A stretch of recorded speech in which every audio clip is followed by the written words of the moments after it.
faces and some names from overseas. So thank you everyone for joining us as we continue to make progress on helping understand what transparency in the software supply chain can look like for the energy sector.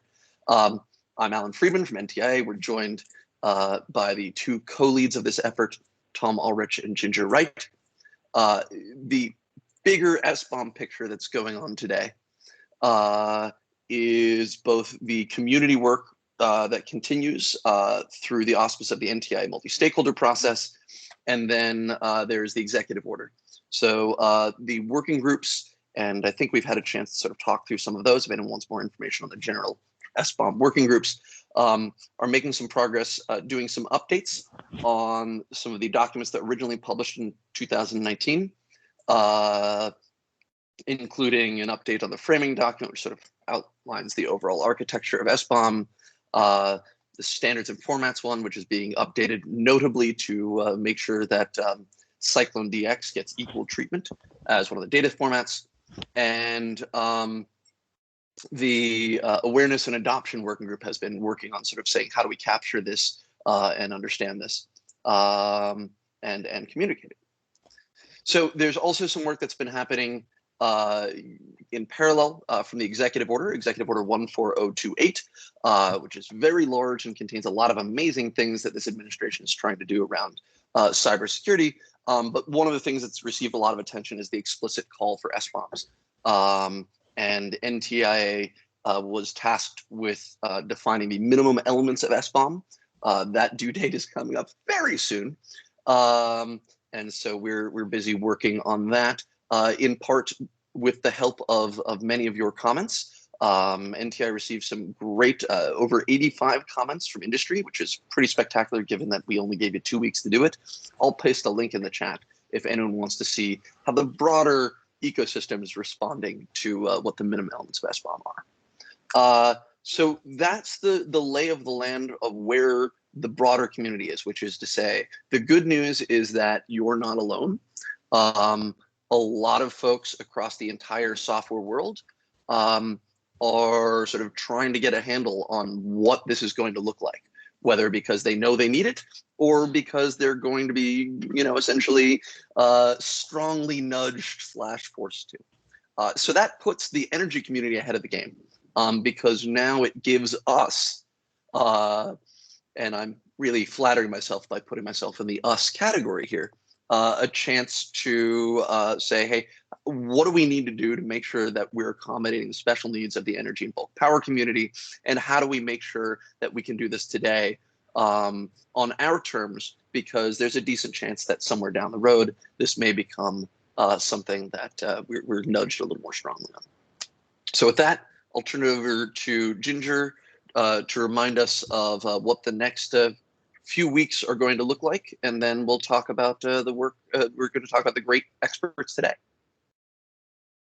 So good morning. This is Ginger Wright from Idaho National Laboratory, and thank you all for joining this meeting. I know that we have a holiday weekend coming up, so I appreciate being part of your Wednesday as many other people sneak away for various joys and delights. Let's see, one of the emails that I sent out over the last week to you had an NDA that was used in the healthcare proof of concept. This NDA is something that is a possible source of legal language and legal ideas for an SBOM exchange that would happen as a part of this proof of concept. And we discussed the exchange in our last meeting. We are trying to gather together an initial assemblage of those entities. And just so that I'm clear, this will be energy sector asset owners and energy sector critical system and device manufacturers, so those core vendors and those core asset owners to discuss the potential for a software bill of material exchange where we have entities producing software bills of materials and entities consuming software bills of materials. Many of those who have expressed interest in this concept and in participating have expressed the need for some sort of intellectual property protection for the members of the exchange. So we have submitted that healthcare POC NDA not as an arbitering document, not as a deciding document, but as a potential source. Another proof of concept community has used this. So we had initially envisioned gathering potential exchange members together on the 7th of July, so sort of the off Wednesday from this particular meeting cadence, but for many of you that conflicts with holiday plans. So Tom, let me know if I got this right, but I believe that we are going to rethink and try to gather those exchange members together on July 21st. And what we'd like to ask in the meantime is that if you are interested in being part of the exchange and have not yet sent an email, if you could send an email either to me directly or to the SBOM Energy Proof of Concept at INL group address that many of the other emails come from, or CC, we will put you on the list, the sub list of invitees that get invited for the practice discussions. The second thing I would ask is if you have already indicated your interest, I would take a look at that NDA and just get a sense of what your thoughts are about the suitability of that document for our purposes going forward. Any key questions that you have or key ideas that you have, that will likely be at least some of the focus of the conversation on the 21st, is evaluating the efficacy of that document and any further consultation or changes that we might need. And I know for each of you, you are joined by a set of talented and effective legal counsel. We are not yet ready to have those individuals join us in the exchange discussion, but if you have such a relationship with them that you could ask, hey, could you take a quick look at this and give me kind of the rough side of whether it's even remotely possible, getting that advice at the table would be helpful. But again, we're not quite ready. We're not quite mature enough to have those legal professionals join us in the exchange conversations yet. So that will happen on the 21st, and I will send an email to those that I've already got on the list as potential joiners. And then we will have another SBOM proof of concept meeting following on with this one on July 15th. And I will send out information about our topics and agenda. Oh, sorry. 14th. 14th. Yep. Sorry. Off by one. I'll send out topics and our agenda right before that. So with that, we can focus on today. Tom? Yeah, we can't have it on July 15th because that's both Bastille Day and I think it's Indian Independence Day, maybe not, but anyway, it's Bastille Day. But yeah, thanks, Ginger. Very briefly, the purpose of this meeting is to address the number one issue that you said you were interested in hearing about, which is when we did the mural exercise a few weeks ago, which is the life cycle of an SBOM. And the two, I'd say, world authorities on that subject are on our call right now, and they are the co-leaders of the healthcare proof of concept, which has been operating since 2018. And I have been attending their meetings as well as the other NTIA meetings since last August, actually. And I've just been tremendously impressed with that group. I mean, what they're doing, they're very ambitious. They, on the other hand, they're very thorough, but they're really trying to push the boundaries. And to be honest, they're the laboratory right now, and I hope we will be the laboratory too for the NTIA effort.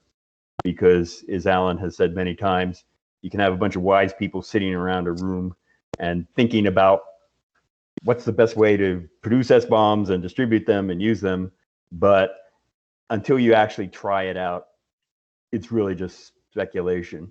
And they are the ones who are actually trying out, and they're giving tremendous feedback, and they still are, because they keep trying out new stuff.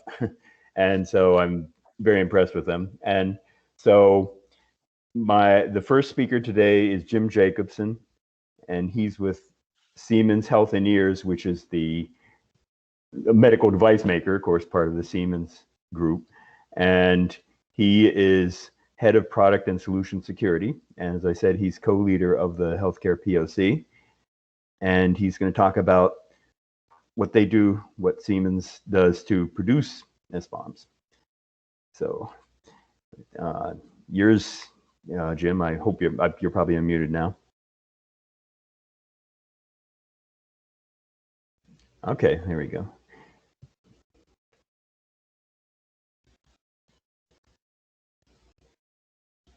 You have to unmute yourself as well. Yes, I've just managed to do so. Thank you. So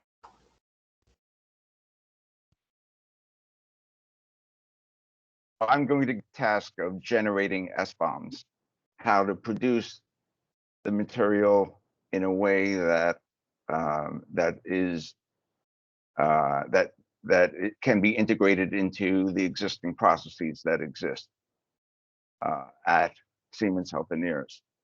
So the approach that we took to this is to look to see what we're already doing that might be adjacent activities, and leverage as much as possible what we need to do anyhow.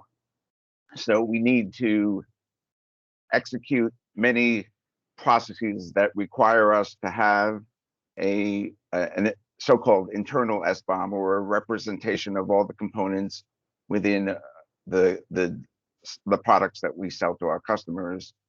So we need to manage the software licenses that requires a list of all the software components. We need to manage existing and emerging vulnerabilities that might be present in one of our hundreds of products. And we need to evaluate those vulnerabilities efficiently. So we have a representation internally of the content that would appear in an SBOM in order to accomplish these things. Then there's an additional activity that we don't necessarily need to do, but that we want to do, and that's to provide transparency to our customers to enable them to secure their infrastructure. And that's what SBOM is about, but SBOM is one component of the transparency that we provide to customers in order to accomplish this. But yet we want to focus on the areas where we are using a so-called component list in order to find the best way to integrate into that.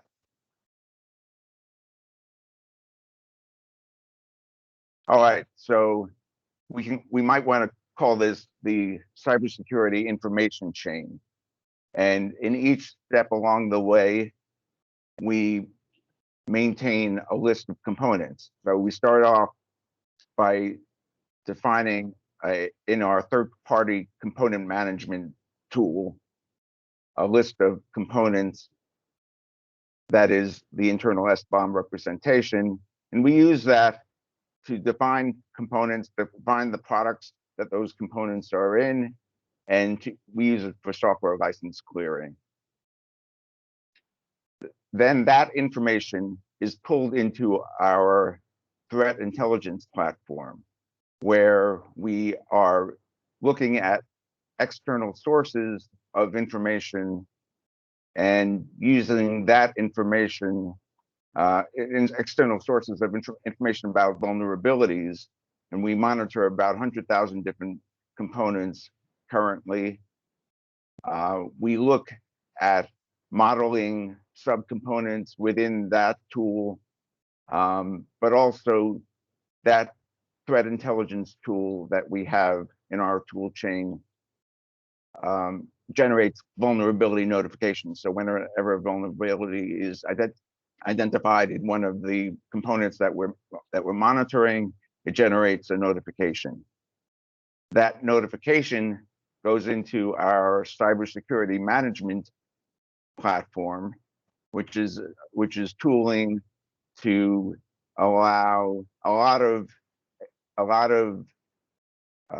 examination of the quality from a cybersecurity standpoint, the quality of all the products that we have in our portfolio.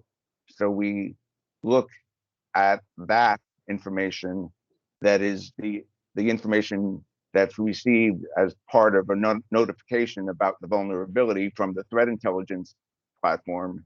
We bring that into the cybersecurity management tool, and here we actually do the evaluation of the vulnerabilities, or we record the results of the evaluation of the vulnerability, so that we have one central location, all of that information collated. It also is where we model what information that we want to provide to customers in our customer portal. And it also contains the integration with our change management systems, so that when a vulnerability is identified, it's propagated into change management systems so that it's automatically received by the product team, and the evaluation occurs and the vulnerability is assessed properly. It also is the tool where we have, at this point, really it's mostly a stub, but it's where we generate external SBOMs. So right now, in our automated tooling, we don't have generating SBOMs using a standardized format. We're generating SBOMs for the purpose of transparency to our customer, but these are not necessarily machine readable formats. It's just the way we have our automated tooling configured currently. But all that information then goes to our customer portal, where our customers can get fleet specific information, that is notification of new vulnerabilities about particular products that they have in their environment, in their infrastructure. They get access to the evaluation of the vulnerabilities that we have provided, as well as information about patches and updates that might be available.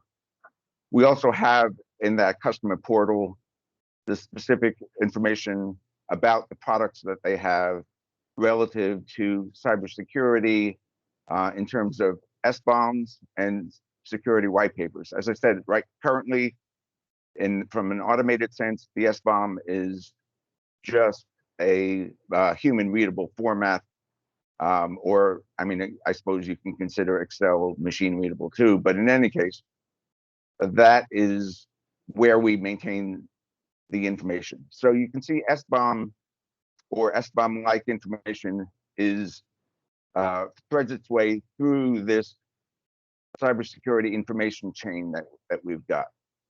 So what we want to do is find the right ports, the right points rather, to access the data that exists within this chain, and later to insert new SBOM capabilities so we can automate the process.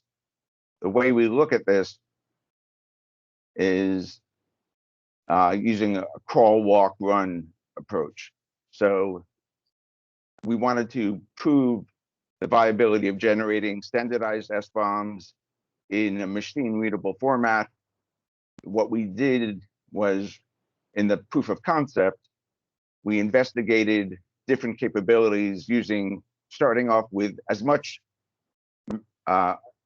many steps as we needed in order to generate the data in this specific format. So we relied on some tooling, we relied on some manual processing of information to generate the data, the SBOM data, in standard formats. And then we iterated So we're doing crawl, walk, run. We investigate, we iterate, then we integrate. So iteration is expanding the scope of the proof of concept so that we can modify our existing processes or modify the processes that were done in the investigation stage to improve the quality of the SBOM, improve the usability of the SBOM, so that we can thereby the work of the proof of concept. And then the final stage is integrate, where we take the findings that we have about these tools, about the tooling, the findings that we have about the content of the SBOM, improve our process, automate our processes, automate our tooling so that we can generate the SBOM in a machine readable format and have that be accessible to customers. And that's really an overview of the approach that we've taken for generating SBOMs. So Tom, I'll pass it back to you. Yeah, thanks, Jim. I do want to point out that we will have questions at the end, and you should put them in the chat, and we'll pull them out of the chat and ask them once, when after Jenny's presentation. So now I'm pleased to introduce Jennings Ask of, I think I'm pronouncing your name right, Jennings. He is VP and CISO of New York Presbyterian Hospital. And as I said, he is the other co-lead of the healthcare proof of concept. So Jennings, yeah, I'll start. Yeah. I have a presentation I'll share in a minute. I just want to begin by also thanking Jim for just helping lead this journey in healthcare. There's a lot of, the healthcare industry. We've got hospitals, we've got medical device manufacturers, and Jim's just been an awesome leader in terms of just recognizing this can be a partnership. And that's how we've thought about SBOM. And hopefully in the energy sector, that's something that people can realize too, is that this can be a partnership. So with that, let me share my screen. I've actually not done it with, oh dear. All right, hopefully this works. Can you see my screen? Yeah.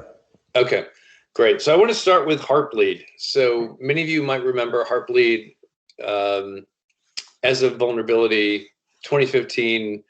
I worked at the time at a software company, and we were hammered by customers asking us, were we affected by Heartbleed? And we scrambled to answer that question because we didn't know what software third-party libraries were in our products. SBOM would have been really, really helpful. And at that was the time where SBOM became a thing that was very real and tangible to me as a person, as a security leader. And really, at that time, I became very interested in the concept of publishing an SBOM as something that benefits both the supplier and the customer. So in terms of this, I've got air quotes in, as you can see in the title, from a rough SBOM event timeline. SBOM is not something new. The technical standards have been around since 2006 and 7. But it wasn't really until 2018 that NTIA kind of kicked things off in terms of, let's make this real. And there are people in between, 2006 /2007 who cared about this. We're talking about it. But, kudos to NTIA in 2018. This is really a tribute to Alan. People actually saying, can we make this a real tangible thing for an industry sector? At that meeting, and actually, I'll pause there. There's a photo of me speaking at the multi-stakeholder kickoff. This is still a very arcane topic. I mean, only 64 people have viewed the YouTube channel about this. And yet we're all very passionate, all of us who are involved in it, but only 64 people. right? And it's in an executive order. So it's a little arcane, but at the same time, it's something that will help with securing our nation and securing companies around the globe. So it's a pretty important thing. Jim and I proposed the healthcare POC. We kicked it off. It was followed by the FDA issuing draft guidance on software security. We issued a report in 2019 about how SBOM could benefit both the suppliers and the consumers on the healthcare side. We've been speaking to folks from the energy and automotive sector in 2020 and 2021. And in May of 2021, President Biden signed a cybersecurity executive order mandating SBOMs for software sold to the federal government. So this thing that's, existed as a technical standard is very real, yet still, there's still a lot of education and awareness that needs to happen. So the drivers for SBOM, and particularly the proof of concept that we did, and again, this really is attributed to Jim and other leaders on the medical device manufacturer side, but we recognize there's a shared responsibility for security. SBOM is a means for transparency, accountability, and partnership. And if we think about, I work for a hospital, and when we deploy technology in the hospital, we're partially responsible for the security of that. SBOM helps us meet our half of the equation. So whether it's how we deploy a medical device in a secure manner, how we partner with the manufacturer to secure the device over time, et cetera, SBOM is something that makes that all very real and tangible. So we've had a couple phases for this work. First phase was really just a few HDOs and a few MDMs, as referred to, medical device manufacturers, producing use cases around, procurement, ongoing operations, other use cases like vulnerability management or daily operations, and how will SBOM help us, and trying to show that that information will benefit us. We had a working group that defined those use cases. We executed on that. We had a conclusion and prepared a public paper, 2019, as I mentioned. And you can see here, these are the general use cases that were part of that. I won't go into great detail. One key thing I'll mention, though, is that as we tried to define this effort, we tried to do it in an industry agnostic way. The fact is, every industry acquires software. So you can look at an energy sector, whatever sector it is, and these use cases should make sense, just pretty intuitively. And the reason we did that is because we were strong believers in technology standards, partnered with stakeholders from across the various industries that care about SBOM. So we learned some lessons from the first phase. We could invest in tooling, and I'll talk more about that in a moment. But really, there needs to continue to be a partnership. And this is one thing about SBOM is that what we've learned is that it really comes down to a partnership and a shared responsibility for securing the products that are employed in our hospitals. But that would be true, frankly, for anyone in the energy sector. And that the whole thing with SBOM is it allows for a conversation. It allows for discussions around security and risk, and that's a powerful thing. So we're now in the second phase. I think third iteration of the second phase. Jim, you can keep me honest if I'm getting that wrong. But really, what we're looking at is now expanding how we're doing this. So the first project was really, let's start small. Let's crawl, and then we'll walk, and then we'll run. And what we're doing now is we're also bringing into this, and this is item number 3, which is really important, the ecosystem partners. So in healthcare, there are vendors that focus on the security of medical devices. They're getting access to these software bills of material and improving their devices and their capabilities. And this is part of the great collaboration we have here, where we're looking at the operational technology for medical devices that runs on top of the information technology network. And we're really building out like capabilities. So that's one of the great things about this, is that we're looking at this in a very practical way across different use cases, and building a reference model that will scale out, but we believe it will also scale across other industries.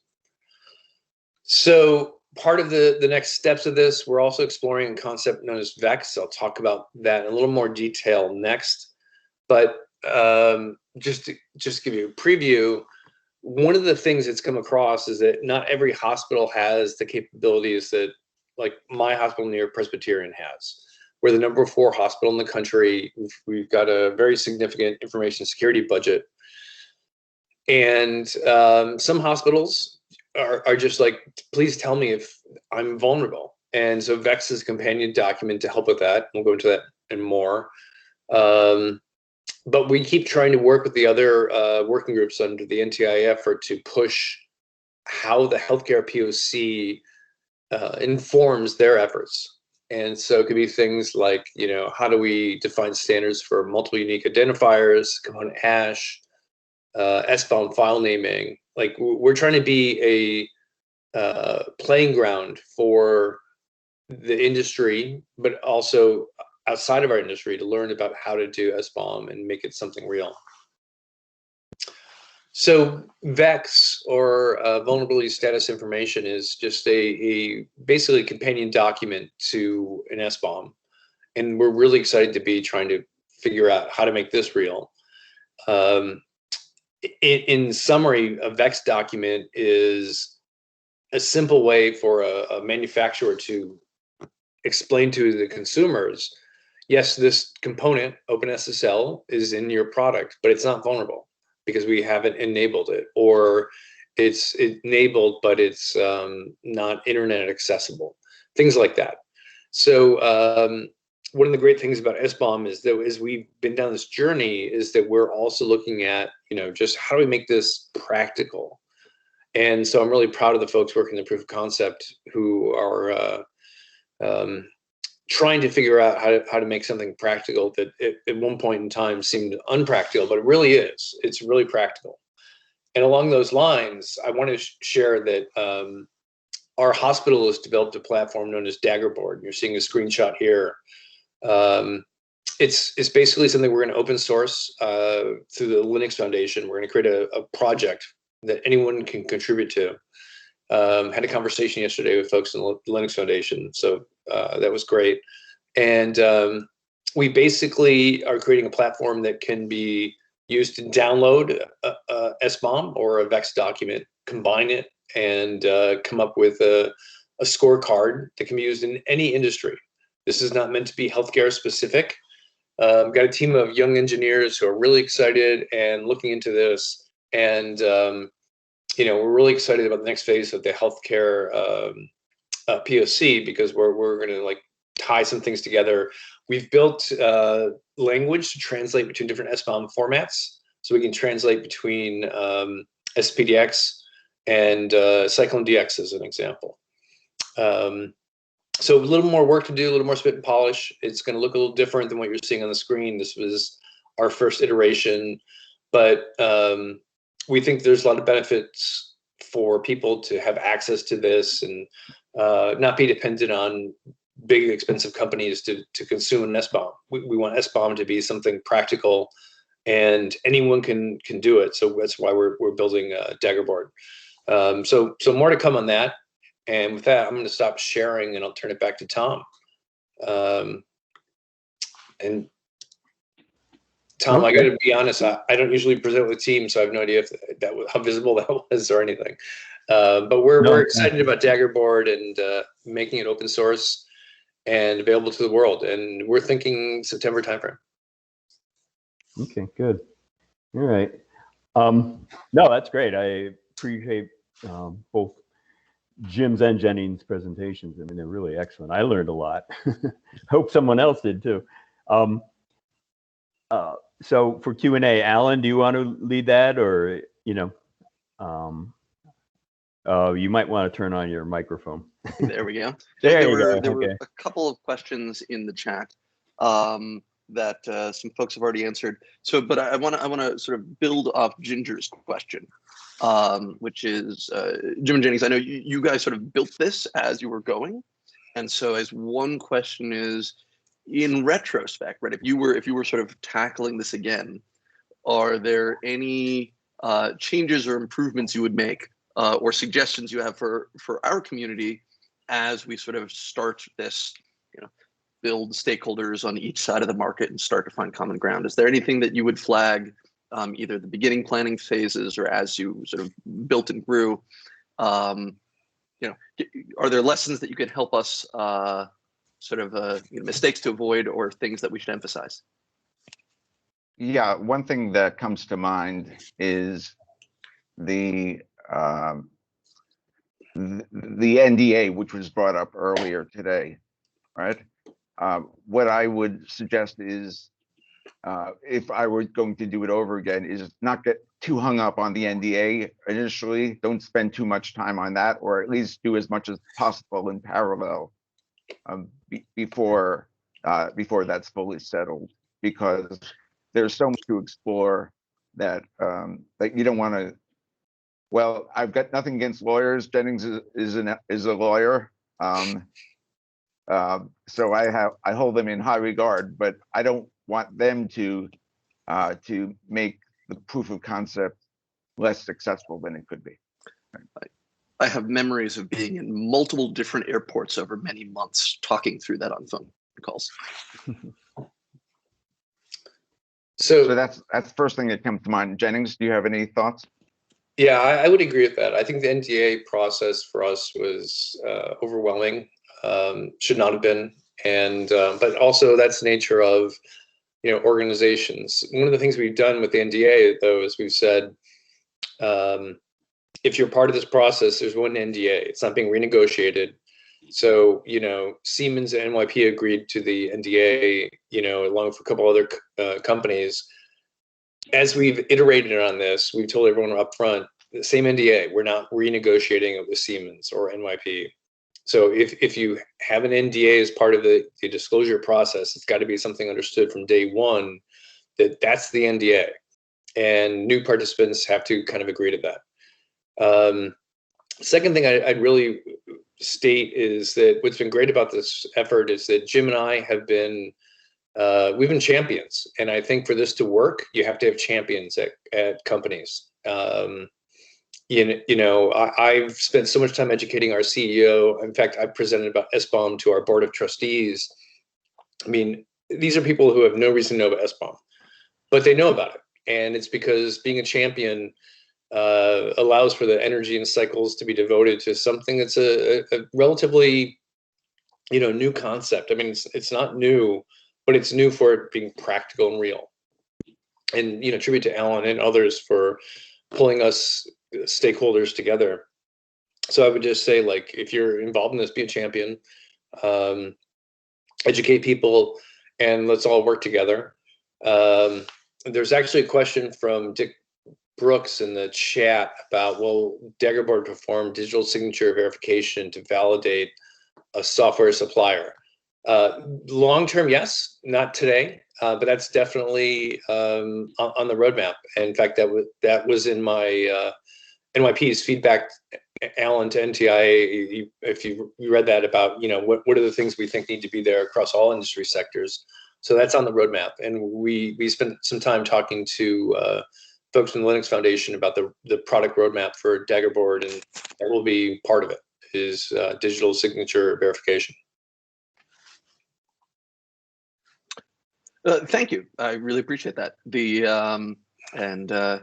As you sort of think through things, one of the original framing models was thinking about the use cases for SBOMs.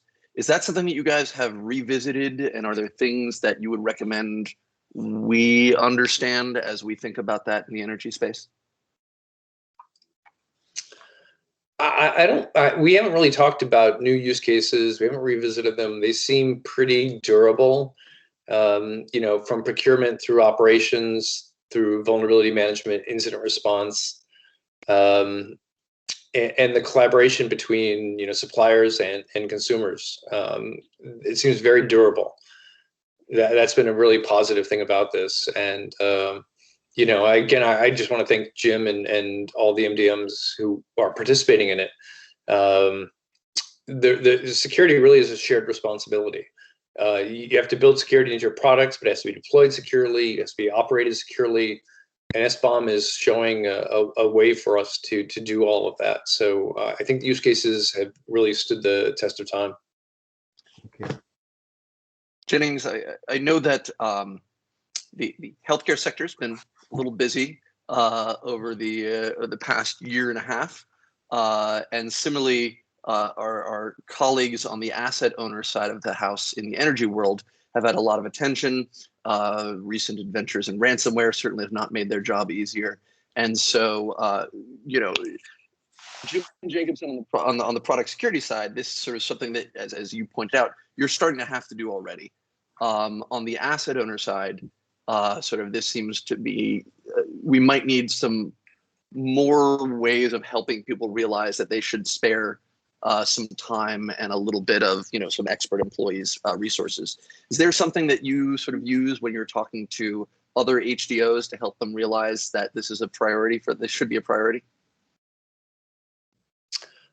Well, and this ties into Virginia. You asked a question about generic use cases, but I mean, basically, I feel one of the key things that I do, and I know Jim does this, we're responsible for proselytizing about SBOM and how it applies to our industry, what the use cases are. That's part of the reason we built Daggerboard was, we could depend on third-party companies like Splunk and Medigate and others to build these healthcare specific solutions, but we honestly believe that, the use cases apply across industries. You're procuring software, you're utilizing software.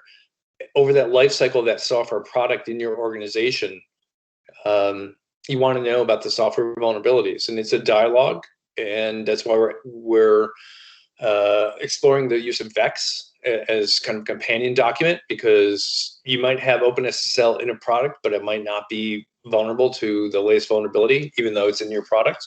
So we're trying to make this a partnership.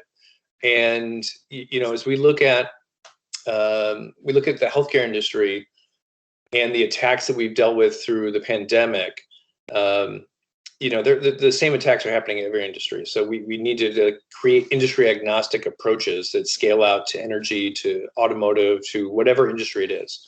So great partnerships, and really trying to develop solutions that scale out across industry sectors. And go ahead, Jim.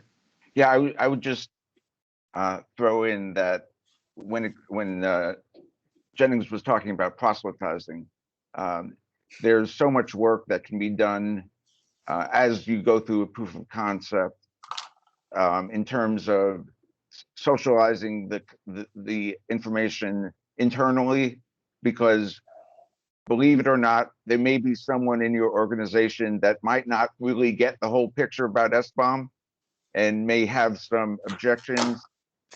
So if you can talk about the benefits to people and the fact that we've proven benefit through a proof of concept, that helps a lot. And it's not just internally, of course, it's through trade organizations, through at conferences, events like this, for instance.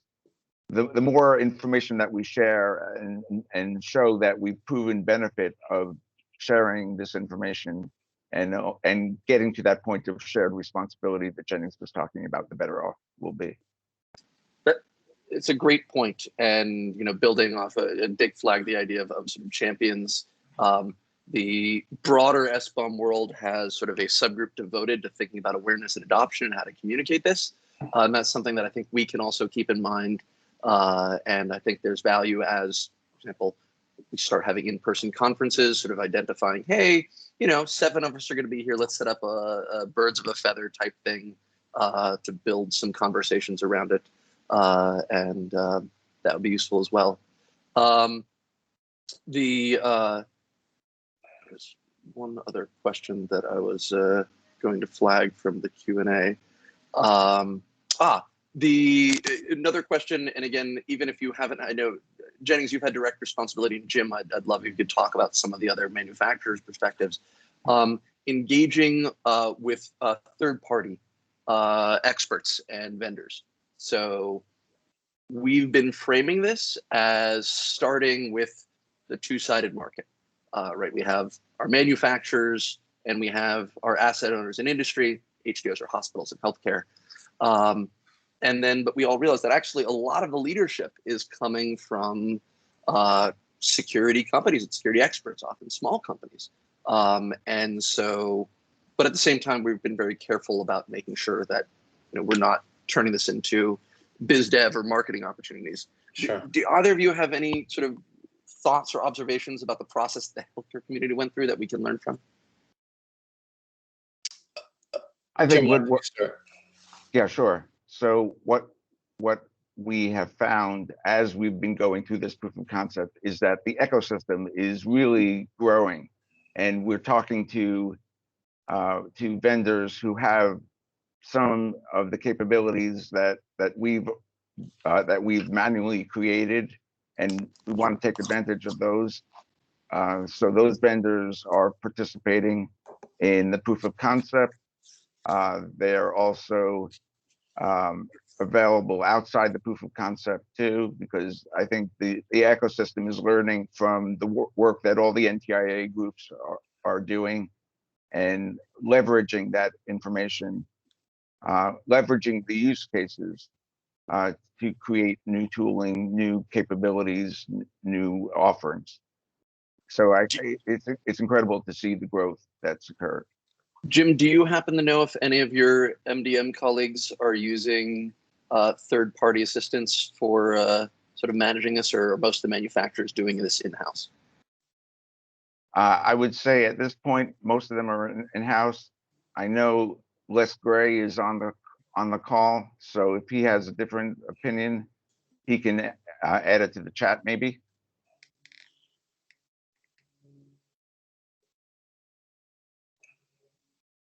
Thanks. Always love to hear from Les. And Jennings, I know that you've spent a lot of time thinking about your security vendors as well. Yeah, so we've engaged, and Jim used the term ecosystem, like an approach where we look at the vendors we use and ask them to think about this as another information source. I have a team, that Security Operations Center, that secures our hospital system in New York. And it's just another data point, right? It's not perfect. And I think that's one thing too to talk about with SBOM, because I saw a comment in the chat about signal to noise.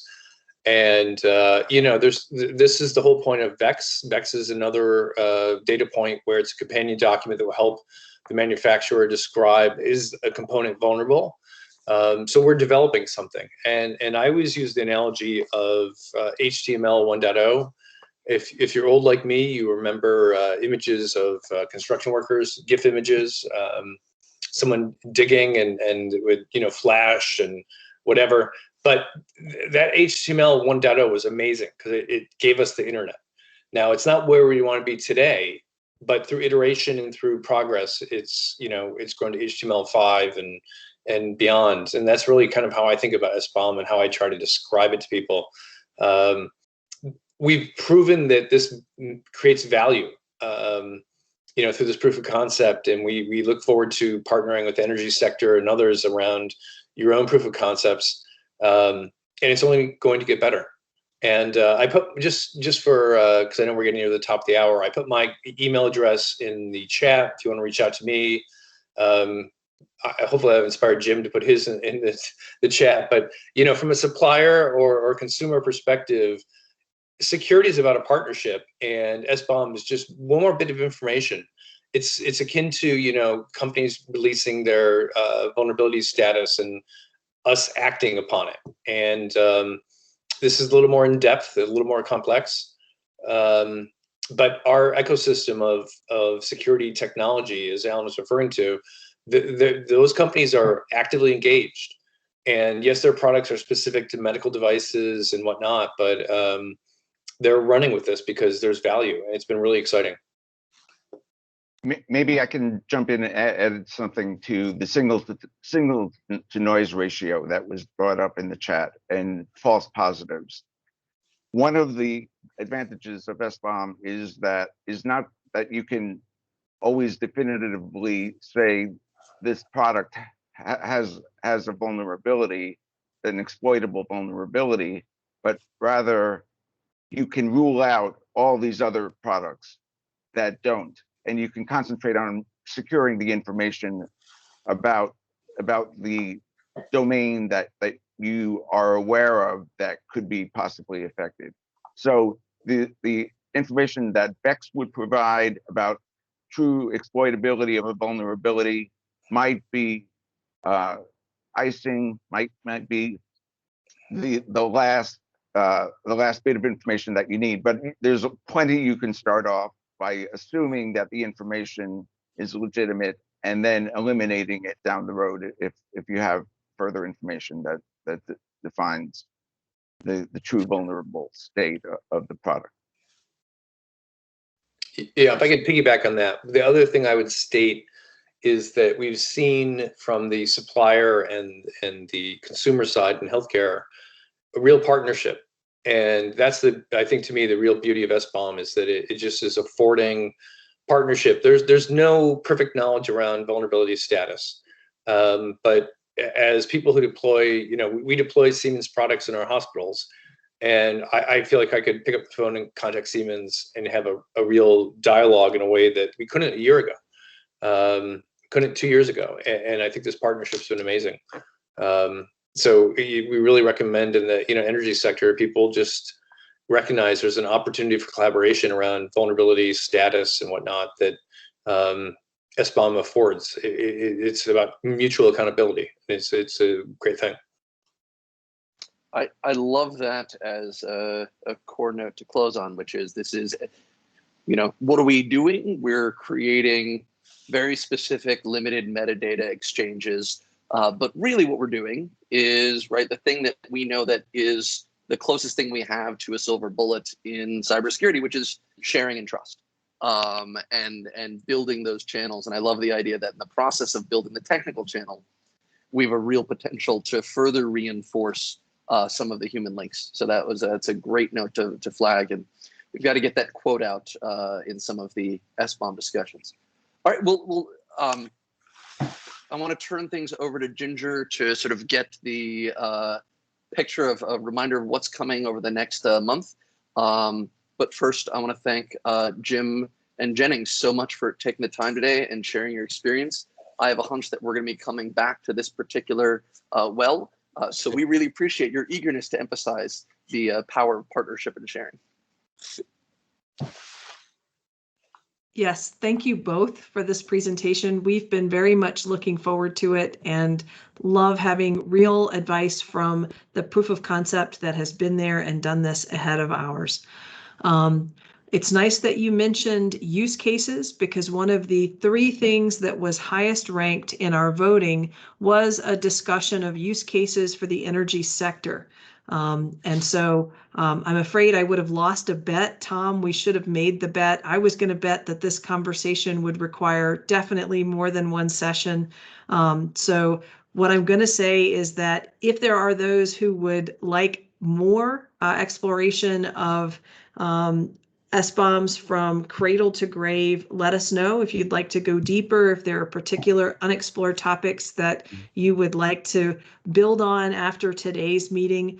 But our next meeting is likely to focus on use cases for the energy sector and discuss and brainstorm.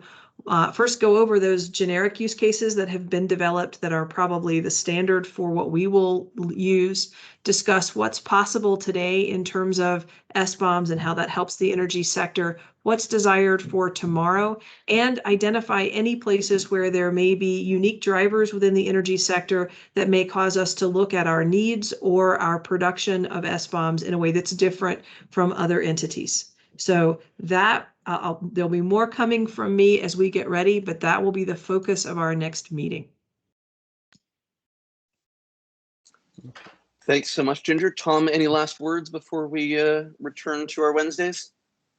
Well, Brian Owen asked a good question in the chat, and looks like we don't have time to really address it. I think that, Brian, I think that would be really addressed in the use case discussion in 2 weeks. So if you want to hold it for then, well, or we could discuss it in the, before then as well. But yeah, it is important to go through these use cases and talk about others like license management, which is very important.